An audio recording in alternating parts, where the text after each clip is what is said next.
Welcome to the Table Podcast, where we discuss issues of God and culture, brought to you by Dallas Theological Seminary.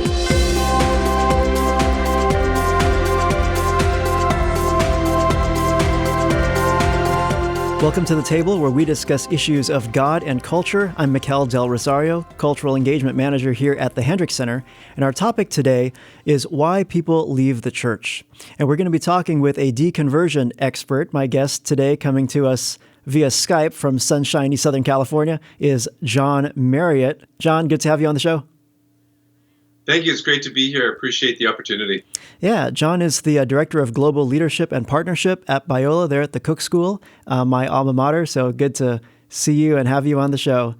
I want to talk about this whole idea of deconversion. You've been called a deconversion expert. First of all, what is deconversion? And then how did you get interested in studying that?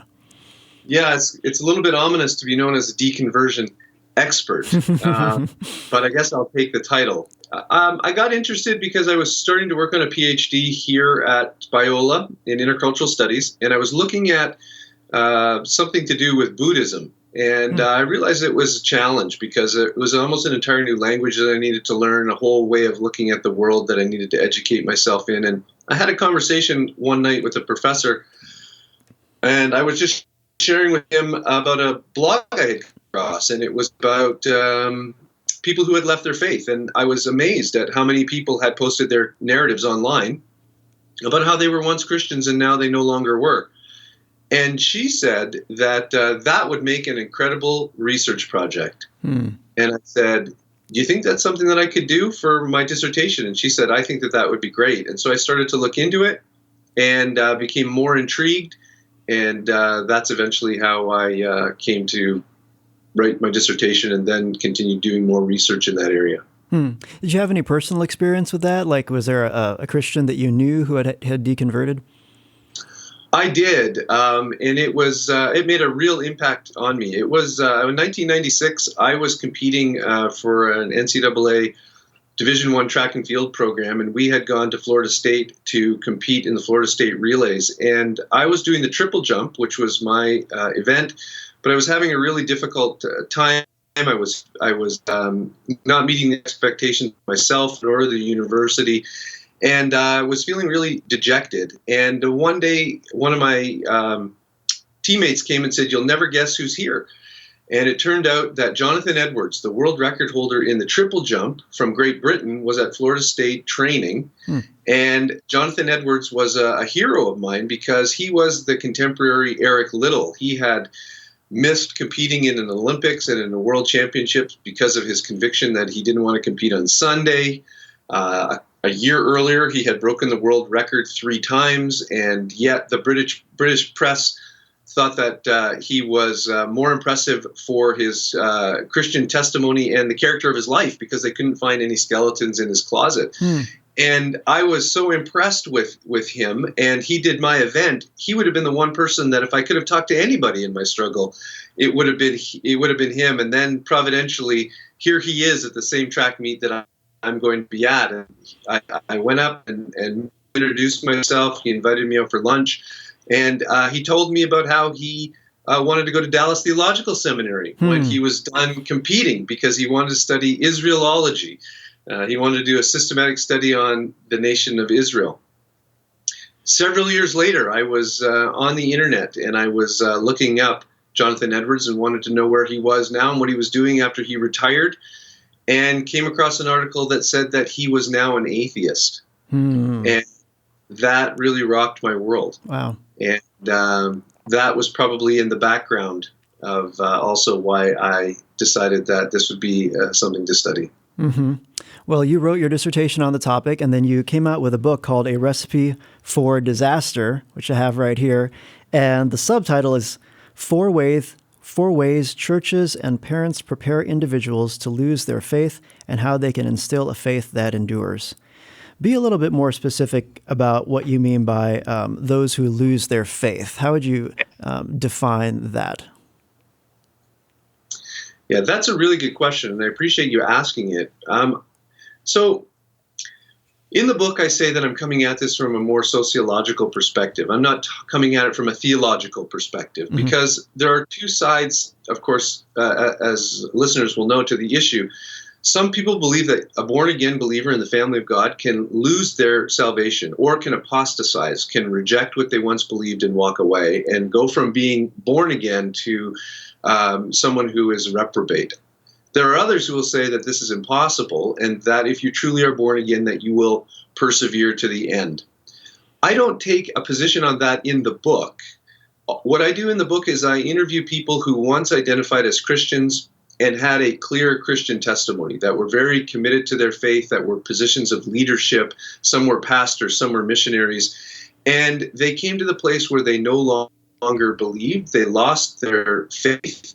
They felt as they couldn't continue with intellectual integrity to affirm something that they no longer believed, and they walked away.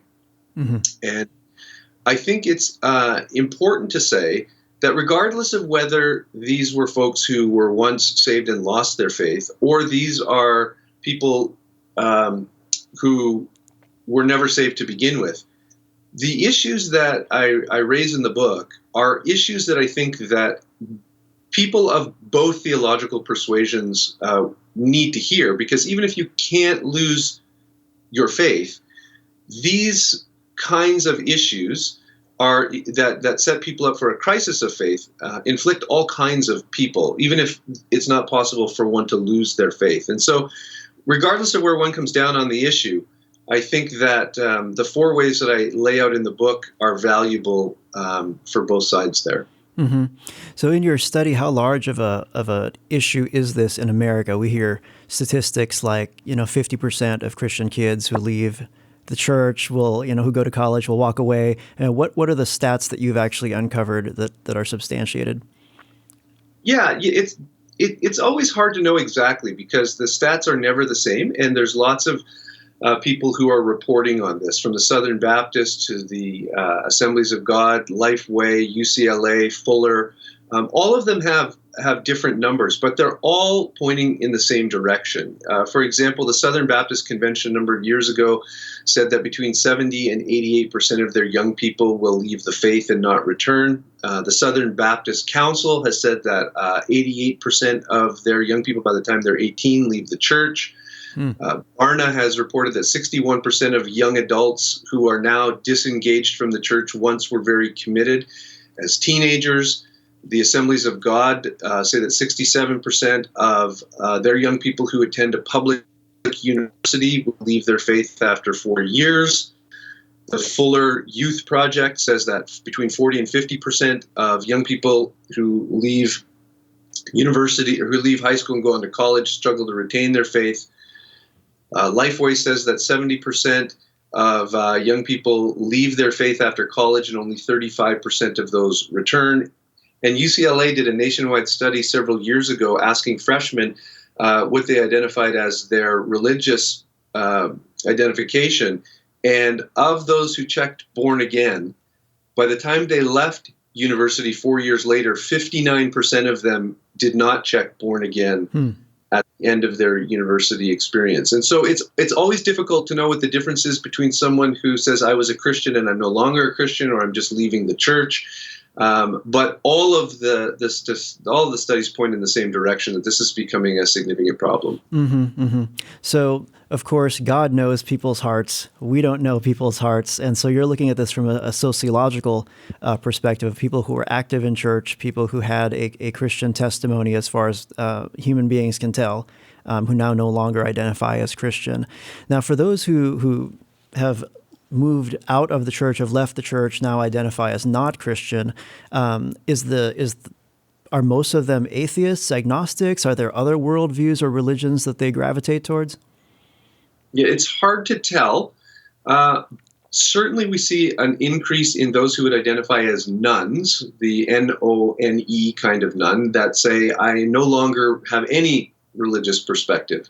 Now, in that group, there can be people who are agnostic and who say that there might be a God, but I just don't really know. Then there would be others who would say, I definitely don't believe in the existence of God, and still others who would say, I don't possess that belief that God exists. And so there's kind of a wide range of folks in the category of none, but that category is definitely growing as we become a part of a post-Christian secular culture. So I don't see an increase in other world religions amongst those who are leaving Christianity. They typically leave and say, I just don't think that there's really anything here. So I don't identify as any kind of religious person. That's interesting. I talked to an ex-Jehovah's Witness recently who says this is a growing problem amongst people who are leaving the Jehovah's Witnesses as well, because they are taught that all the churches on earth are false except for the Watchtower. When they find out the Watchtower is false, then they say, well, I guess I'm going to be an atheist now. I'm going to be an agnostic because there's no sense checking out other churches because they're all false. So right. Yeah, this is a problem that I've found as well, even amongst groups like that, like Jehovah's Witnesses. People who deconvert from that don't look at other religions. They just go to atheism or agnosticism. Now, on the cover of your book, there's a wooden spoon, and it's very interesting that you have a wooden spoon on the front of your book, and it's called A Recipe for Disaster. You use this cooking metaphor in the book, which I thought was really unique. Explain to us a little bit about what you mean by that. What is the recipe for disaster? Yeah, the recipe for disaster is my attempt to try and give a holistic approach and understanding to the loss of faith. And many times people will say, oh, you are interested in why people leave the faith. What's the reason why people leave their faith? And I don't think that it's that simple. It's not as easy as to say that there's just one reason or a predominant reason. I think that there are, just like in a recipe, there are ingredients, there's a preparation, and there's a cooking environment. I think there's something similar going on in loss of faith, that there are certain ingredients, and those would be the personality traits, the values, the psychological makeup that people bring to the deconversion process. There is a preparation in the same way that we take ingredients to bake a cake and we prepare them a certain way. People are prepared and socialized into their religious background or into their Christian world. And then there's a cooking environment where you take all of those ingredients that have been prepared a certain way, you put them into an oven or a microwave or a deep fryer, and at the end you should get a product like a cake or something like that. And our culture is the cooking environment. So when you take an individual who checks off enough boxes on what I would call like a deconversion profile, and you prepare them in a particular kind of way that I would identify as a poor preparation methodology, and then you send them out into our world that is becoming more secular and much more difficult, I think, to maintain a robust Christian faith in, that would be the recipe for disaster. And in the book, I say you can't control much of the ingredients, the personality traits, and the temperament of someone. You can't do much about the culture that we live in, but we really can do a better job, I think, of preparing people well to live in the culture that we find ourselves in. Yeah, it's interesting, the cooking metaphor. Now, for those who are watching the video, you have a shirt that says Cook on it. That's the Cook School of Intercultural Studies. It has nothing at all to do with cooking. Correct. Yes. That's from Dr. Clyde Cook. Is that correct? Correct. Who was the president of Biola at one point in time. And his son, actually, Dr. Craig Cook, was my Bible teacher at Faith Academy in the Philippines, where I grew up. And that's one way I learned about the school. But yeah, no relationship to the. But do you like to cook yourself? No, I'm not a good cook at all. So when you think about these, all the ingredients, you say there's a kind of profile that certainly doesn't guarantee that somebody's going to walk away. But in your study, you've seen these kinds of traits are prevalent amongst those who do. What are some of those traits? In the literature, and I'm talking about like the academic literature, you'll find lots of articles in the last 5 or 6 years that identify the kind of personality traits that seem to be predominant among those people who leave religious traditions. And I appreciate how you phrased it, is that there's never a guarantee that just because someone has these sets of characteristics that they will leave. But there is a statistical predominance, or is there a statistical likelihood that says if you have these in a robust number, then you are more likely to really wrestle with your faith and to maybe struggle with it and then walk away. And so one of them would be open to experience. And this is one of the big 5 personality types that psychologists say that you are particularly born with and almost last throughout your entire life. And a person who's open to experience would be someone who is interested in learning about new things, who wants to hear the other side of an argument, who, if there is someone from a different worldview or religion giving a talk down at the student union, they're interested in going to hear about it. Skydiving, let's go give it a try, right? So anything that's new and that they can have a new experience from or learn something from, people who are open to experience and score high in that also are people who tend to lean towards deconverting. Others would be having a low tolerance for an authoritarian style of leadership, being told what you need to do, being told how you have to think, particularly if that is inclined to be more on the right side of the spectrum of political beliefs and a right-wing kind of authoritarian leadership style. There would be a high sense of self-determination that many of these folks have. There's a professor in Hong Kong named Harry Hui, who has come out with a study looking at a number of several hundred Chinese converts who came to know the Lord, who lived as Christians for a while, and then left the faith. And he followed these folks as a cohort, about 600 of them, and he surveyed them before they ever became Christians. So out of the 600 he surveyed, he followed those who became Christians all the way through until they ended up no longer identifying as Christians.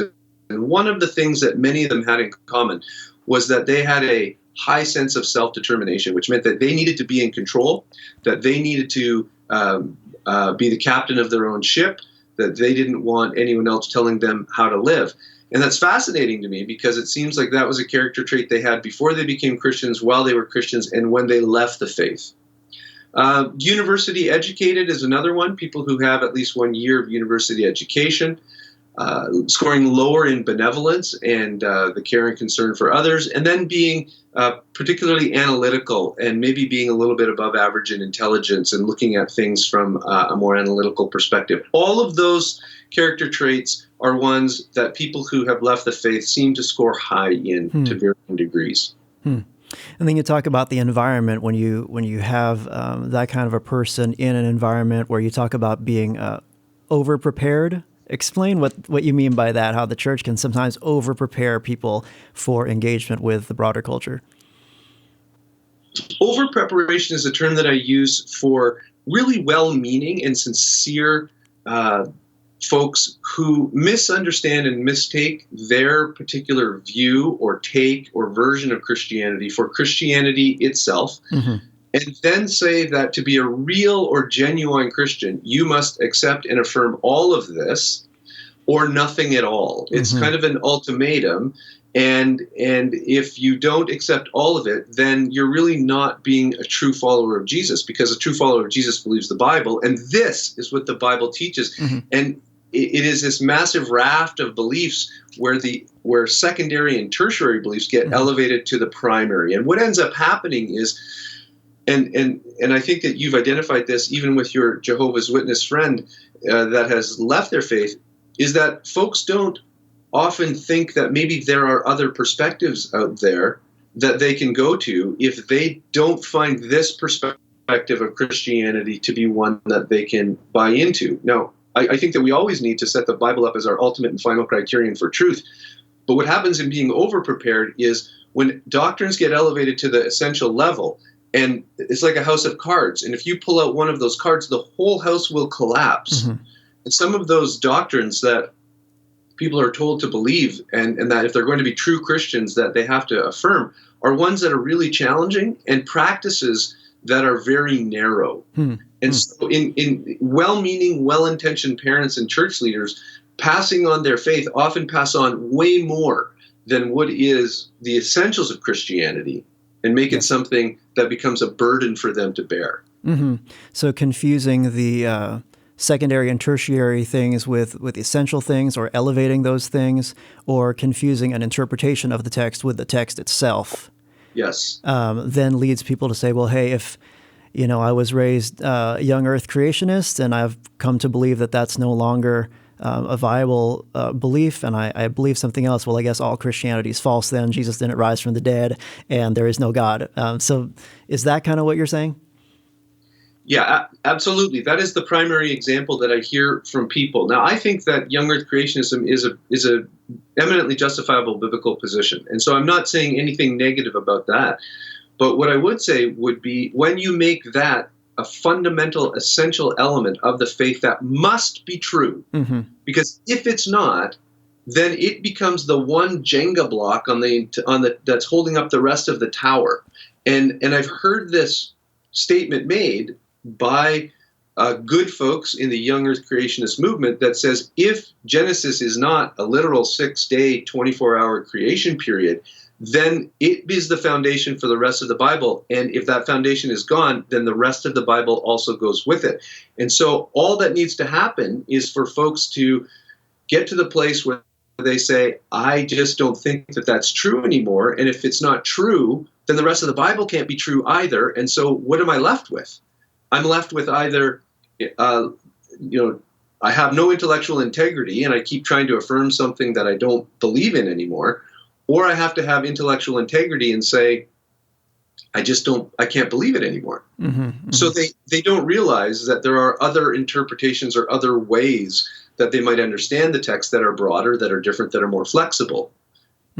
So when you say overprepared, you mean it's kind of Christianity's essentials plus something else. Yes. And if that tertiary or secondary thing turns out to be something they're not convinced of anymore, then they begin to question their faith and leave their faith. What about the idea of underpreparing people in the church? What did you mean by that? I think underprepared is when we fail to really understand the power and the impact that our culture has, that we live in, and the difference that exists between it and the world of the Bible. There seems to be almost a sense of vertigo amongst many people who left the faith in trying to reconcile their understanding of the text of the Bible with the contemporary world.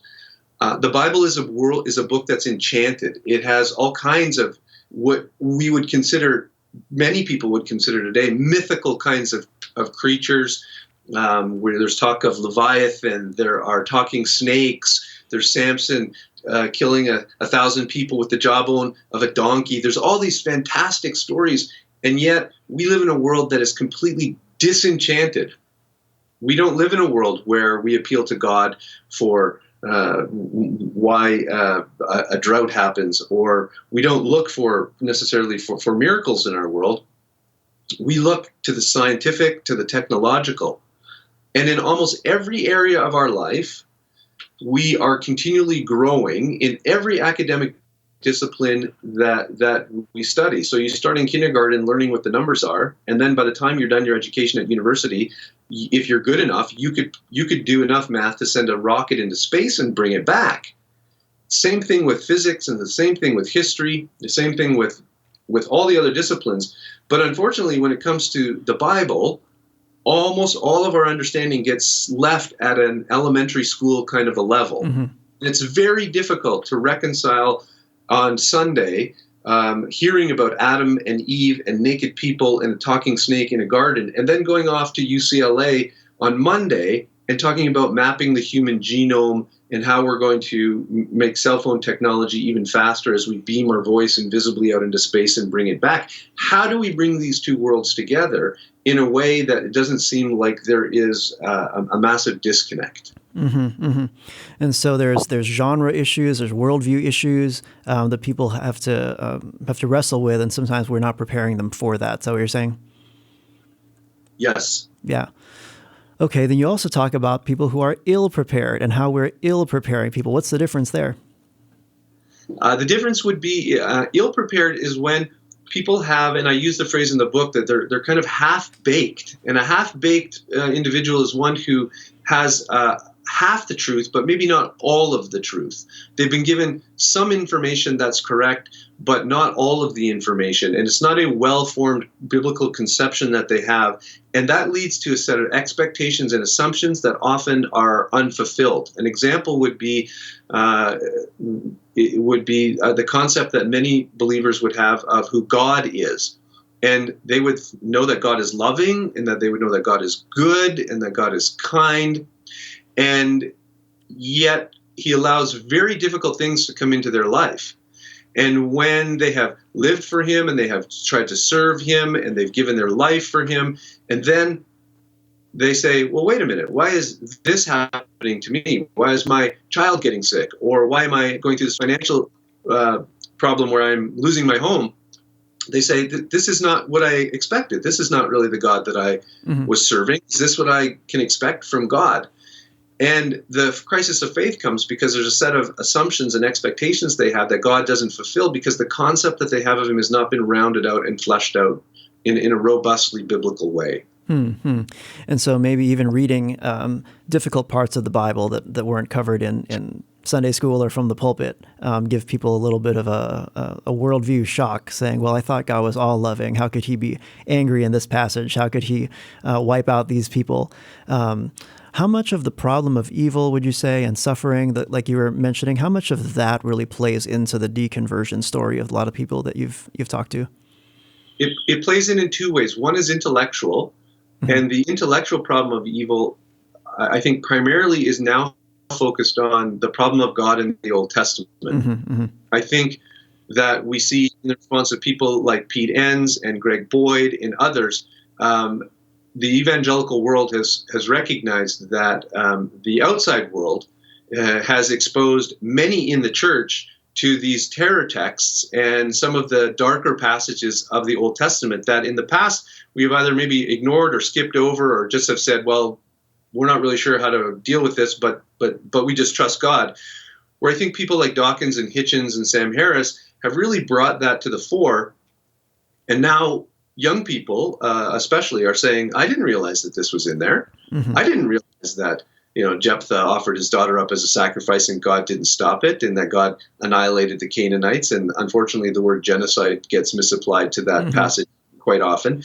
And so there's this intellectual problem with the problem of evil because they see it as almost it can't ever be justified. So we have to figure out a way around that intellectually for the problem of evil. For some people will say the emotional problem of evil is the one where is maybe a bit more common. Is that like why would you believe in a good God and a loving God when you stop and think about all of the tragedy that happens in the world, especially when it comes home to you, and it really impinges on your life? Because if this is supposed to be the good God of the universe who deeply loves us, then why does he let these bad things happen?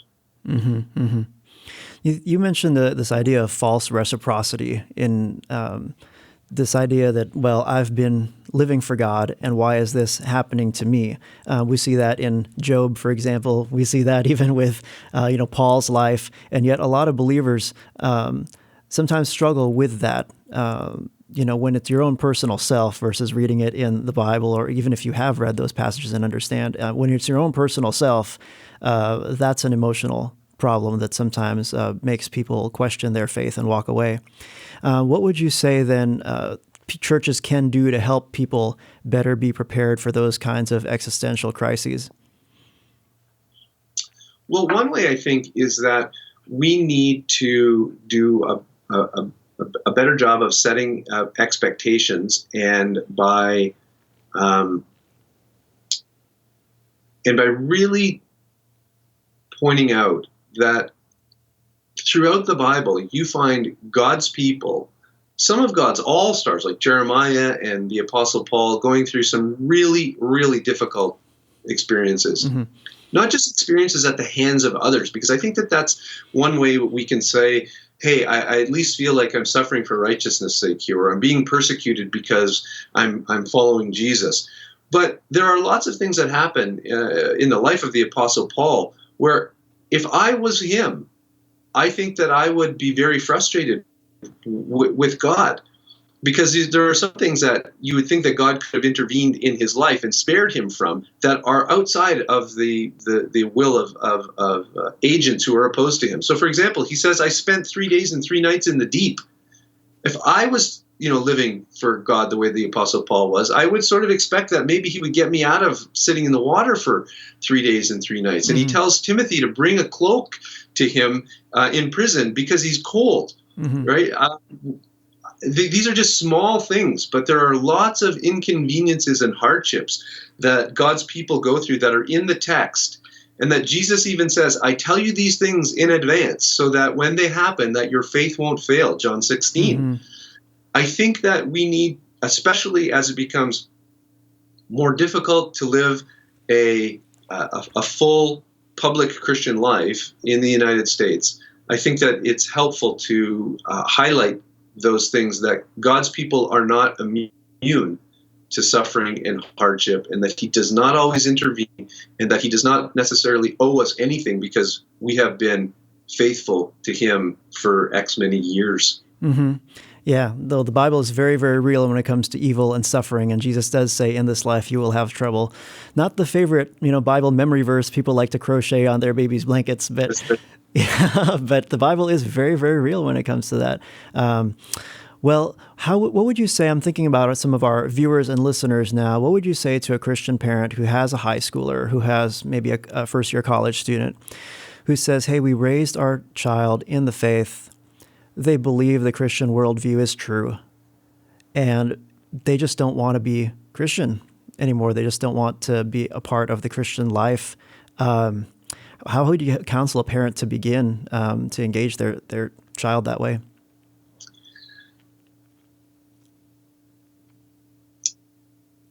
Parents are the most influential people when it comes to retaining faith. That's not disputed by anyone. A number of studies show that friends are important and have an influence. People in church have an influence. People outside of the faith have an influence. But the people who have the greatest influence on whether young people will retain their faith are parents. And so I think that what I would say to somebody who is in that situation would be to be very patient and to listen really well, because often it is easy to assume that it's an apologetic issue. Mm-hmm. And I am convinced that it is less an apologetic issue and it is more of a cultural value issue.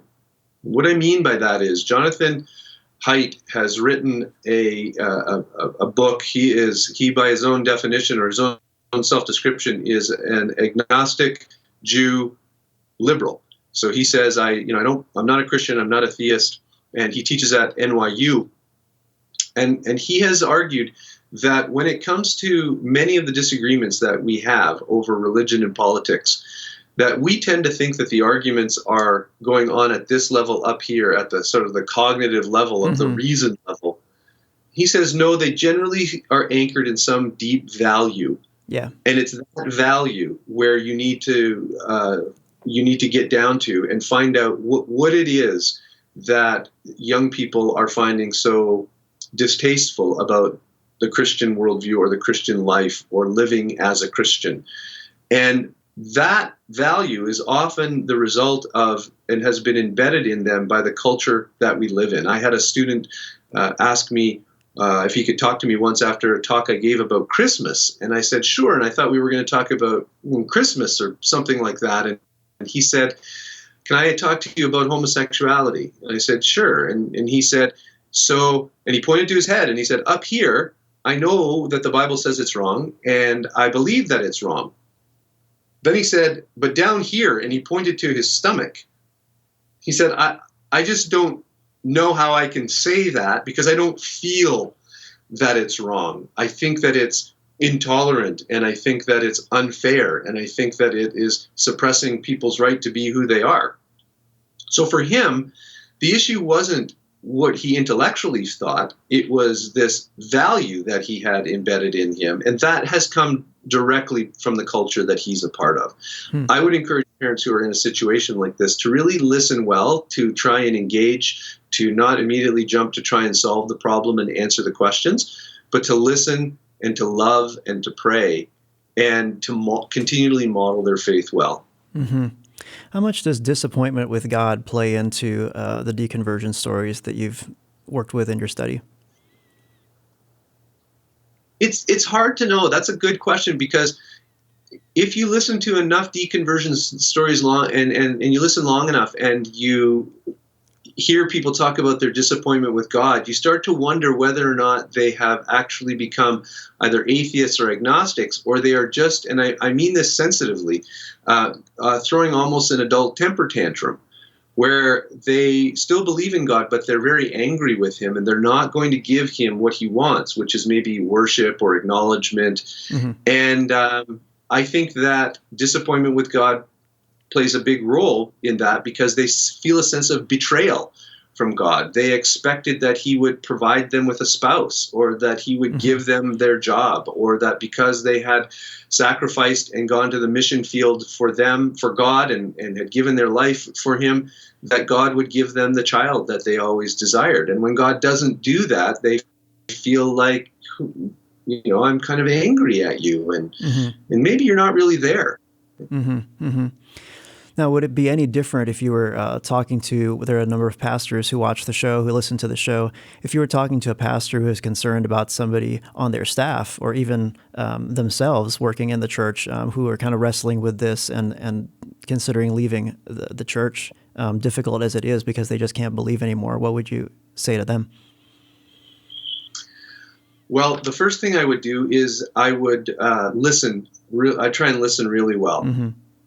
The second thing I would do is I would sympathize with them, because I don't think it does anyone any good to put up a false front of exaggerated confidence.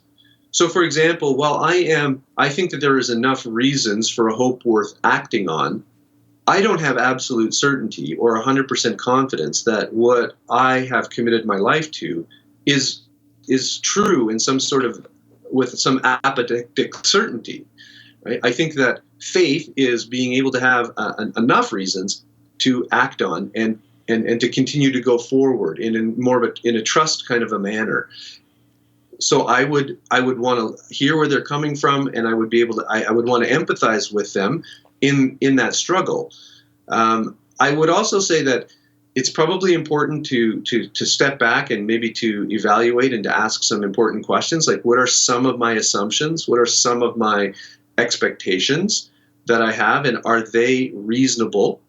Another question I would ask would be, how much of the doubts and the questions that I have are a product of the culture that I live in, and that may not necessarily be good objections or good doubts, but they seem that way because of the culture that I'm a part of. And third, I would maybe hope that they would ask questions like, is there another way that I can still be a Christian? And an example that I'm thinking of is a young man who grew up in a very charismatic environment, saw lots of what he came to believe were not genuine experiences of the Holy Spirit. It was very fundamentalist. He was told that he needed to be separate from the world, and there were many practices that he couldn't engage in, like dancing or any imbibing in any alcohol. And he believed that that was Christianity. He didn't know any different. He thought that this was what it meant to be a Christian, until he came across a more reformed perspective on Christianity, one that engaged his mind, one that said that perhaps he was right in some of his evaluations of the excesses in his movement, and one that said you need to engage the world from a Christian perspective, and that you do need to get out and be a contributor to culture, and that being worldly doesn't look this way. That's what really rescued him and saved his faith, was thinking about being a Christian otherwise. Mm-hmm. And so I think that when I talk about being overprepared, that's one of the setbacks and problems of being overprepared. People need to have the essentials grounded, and then a faith that is flexible enough to be able to be able to question some of those issues that maybe they just don't think sit right with their understanding of the Bible. Mm-hmm. So how is doing this study for you, how has this impacted the way that you now speak to student groups and do ministry? It has helped me to clarify what's important. And I think that there is a difference between essential and important. I think that I really want to communicate the essentials of the faith, but I don't want to downplay that there are other important doctrines that aren't necessarily essential. I do think that as Christians, we need to honor the Lord by studying His Word and trying to understand what it does teach. But as I communicate to young people, what I try and communicate is I want to make sure I'm communicating the essentials, and I want to give them accurate concepts of what it means to truly believe in Jesus. I spoke with a woman who has been a missionary on the mission field as a pastor. Her and her husband were at a church out in California, here up in California, for years, probably 30 years, and gave a talk about deconversion. And I mentioned that belief is not necessarily being a psychological state of mind where you're certain about everything, but it's a committed trust experience where you think that there is enough information to take that risk and step into the arms of Jesus and follow him. And she came up afterwards in tears, and I was shocked. And she said, I've never understood that before. I always thought that belief was meaning you had to be certain of what you believed. And if I wasn't certain, then I wasn't really a good believer. And maybe I wasn't a believer at all because I questioned some of these doctrines. And so I try and clarify that for people as well. Mm-hmm. Yeah, it's interesting you say that, because a lot of people think that doubt is the opposite of belief, when in fact unbelief is the opposite of belief. And a lot of times when people doubt, they're kind of chewing on their faith, they're kind of mulling it over, and arguably some people do leave the faith, but arguably that's what helps some people get really serious about their faith.